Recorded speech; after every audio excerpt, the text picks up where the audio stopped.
Hi friends, welcome back. అందరూ ఎలా ఉన్నారు? అందరూ బాగున్నాను అనుకుంటున్నాను. సో ఈ రోజు అయితే వీకెండ్ కదా, సో మా శామీ కోసం ఒక special dish macaroni and cheese. So first మ్యాక్రోనీని బాయిల్ చేసుకోవాలి, కొంచెం సాల్ట్ వేసుకొని. ఇది వెరీ ఈజీ డిష్, ఖచ్చితంగా ట్రై చేయండి ఫ్రెండ్స్. సో పక్కన నాన్ స్టిక్ ప్యాన్లోని కొంచెం బటర్ వేసేసి మెల్ట్ చేయండి. సో అందులోని ఒక 1.5 టేబుల్ స్పూన్ మైదాపిండి వేసి ఉండలు చుట్టకుండా బాగా కలిపేసుకోండి. అందులో నేను half and half cream use చేశాను, లేకపోతే మీరు మిల్క్ కూడా యూస్ చేసుకోవచ్చు, మీ ఇష్టమే.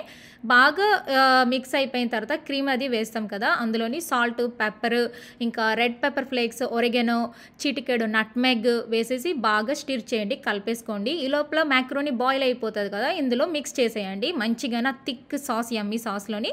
లాస్ట్కి చెడర్ చీజ్ వేయండి. చెడర్ చీజ్ చాలా చాలా ఇంపార్టెంట్, ఓకేనా. ఇంకా చిటికెడు షుగర్ ఎందుకు వేయమని చెప్తున్నానంటే ఇక్కడ, ఎందుకంటే కొంచెం స్పైసీగా ఉంటుంది కదా పిల్లలకి, సో అందుకని కొంచెం చిటికెడు షుగర్ వేస్తే స్పైసీగా, చీజీగా, క్రీమీగా, సో యమ్మీ, పిల్లలకైతే భలే నచ్చేస్తుంది. ట్రై చేయండి.